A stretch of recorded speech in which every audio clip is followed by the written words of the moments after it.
Hello everyone, and welcome to Kaleidoscope channel. Here we'll talk with everyone about the history of Britain from the 5th to the 7th century AD, a period full of turmoil, change, and cultural fusion, essentially a real-life epic blockbuster.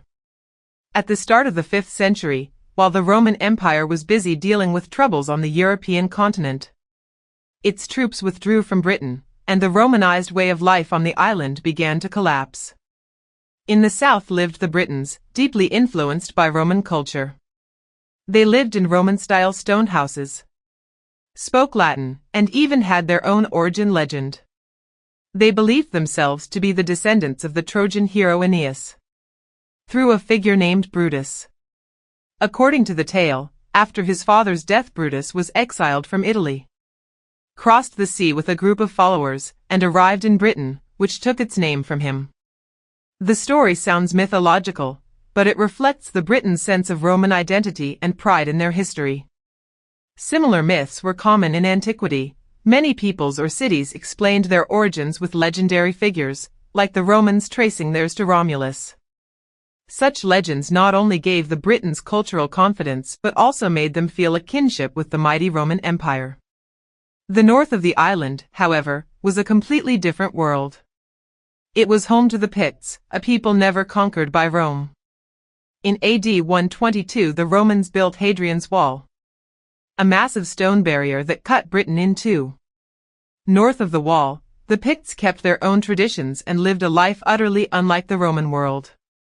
South of it, the Britons enjoyed Roman civilization, cities, roads, public baths. But once the Roman troops withdrew in the early 5th century, the entire order of Britain fell apart. First came internal strife among the Britons themselves. Small kingdoms fought fiercely over land and resources, and former trade and economic links were broken. The Picts to the north seized the chance to cross the now unguarded Hadrian's Wall, pushing southward and throwing the south into chaos. Their raids caught the Britons off guard, further eroding the already crumbling social order. Yet an even greater challenge was on the horizon: the arrival of tribes from the Germanic regions. These were the Jutes, Saxons, and Angles, bringing new cultures and ambitions. Legend says that in AD 459, Vortigern, king of the Cantii tribe, made a bold decision. He invited the Jutes to help quell the unrest.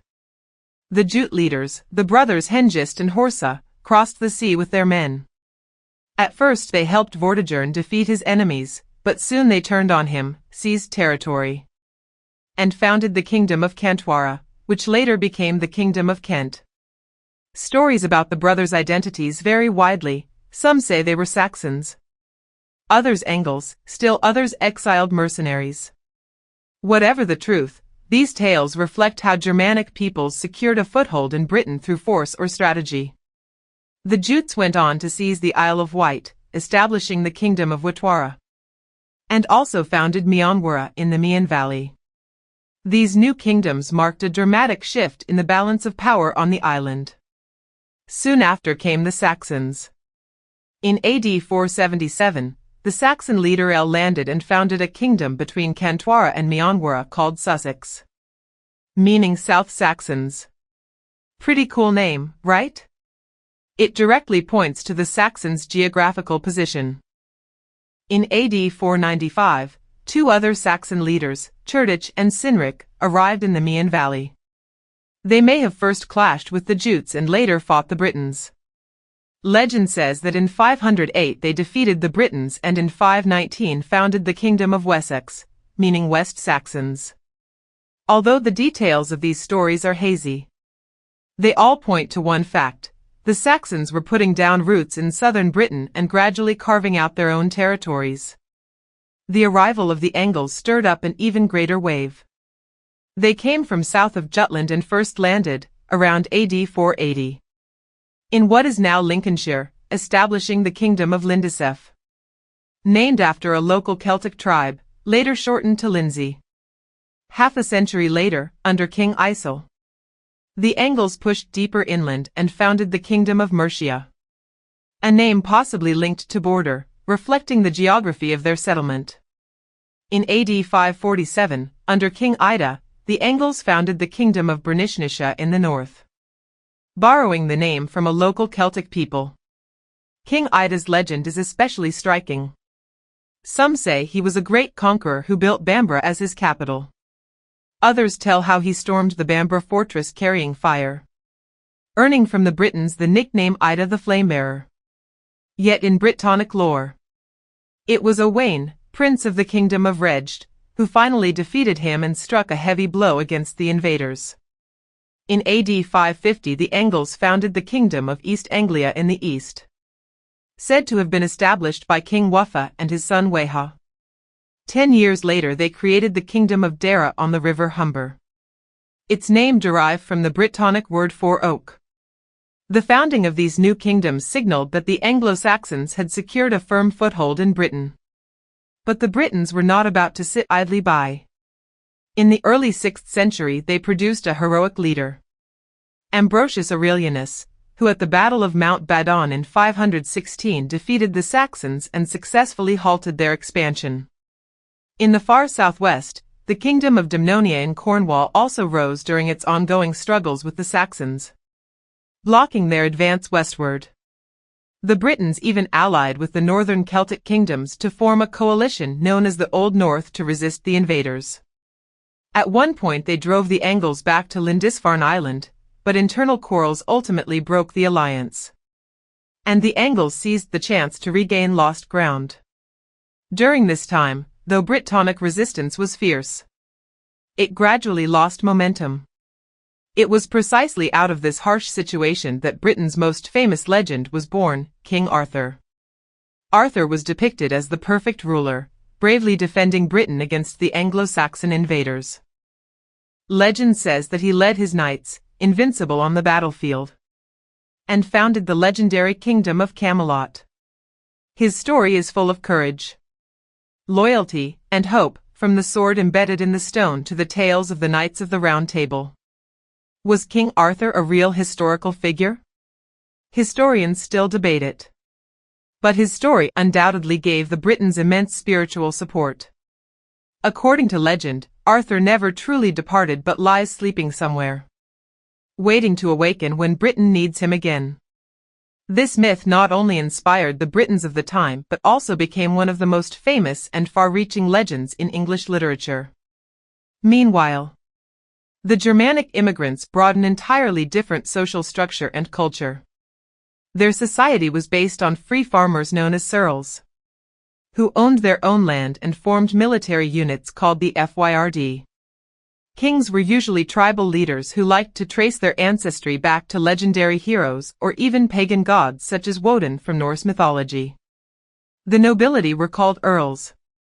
Some gained additional land through military merit, dividing into smaller landholders called thanes and wealthier elders. The richest men, the witan, could take part in the Witnagemot, a council that discussed matters of state such as war, taxation, and law. This system resembled an early form of democracy but was more rooted in military and tribal tradition. At first the Jutes, Saxons, and Angles each had their own languages and customs, but over time they began to merge. In AD 597, Christianity began to return to Britain. Pope Gregory sent the missionary Augustine to Kent, where he successfully persuaded King Ethelbert I to convert to Christianity. Canterbury became the religious center of Britain. From then on, the Anglo-Saxons gradually embraced Christianity, and the Church played an ever more important role in their society. In a letter to Ethelbert, the Pope used for the first time the term Land of the Angles or Anglia. At first this was merely a church expression, but it gradually spread and became the name of the kingdom, England. The appearance of this name marked the beginnings of a new nation. The political landscape was also changing dramatically. In AD 593, Athelfrith, king of Bernicia, emerged as a powerful figure. He was an outstanding military leader who reformed his army, dividing it into a noble professional force and a peasant militia, greatly increasing its fighting power. In AD 599, he defeated a coalition of Welsh forces, expanded his kingdom's borders, and even intervened in the internal affairs of neighboring Welsh kingdoms. In AD 603 he won another great victory at the Battle of Degsaston, defeating the Scots who had migrated south from Ireland and blocking their alliance. In 604 civil war broke out in the Kingdom of Dara, under the pretext of protecting the young Prince Edwin. Aethelfrith defeated the usurping noble Ethelric and merged Dara with Bernicia, creating the Kingdom of Northumbria. In the following years Aethelfrith continued to expand, conquering Cumbria and even sacking the Brittonic Kingdom of Powys. But his good fortune ended in 616. The East Anglians joined forces with Prince Edwin to strike back. Aethelfrith was defeated at the Battle of the River Idle, and Edwin became King of Northumbria. Edwin was no ordinary ruler. In 617 he annexed the Welsh kingdom of Elmet. In 625 he seized Lindsey and allied with Kent, making Northumbria a centre of Christianization. In 627 he took Anglesey and the Isle of Man, becoming the most powerful king in Britain. But such power also created many enemies.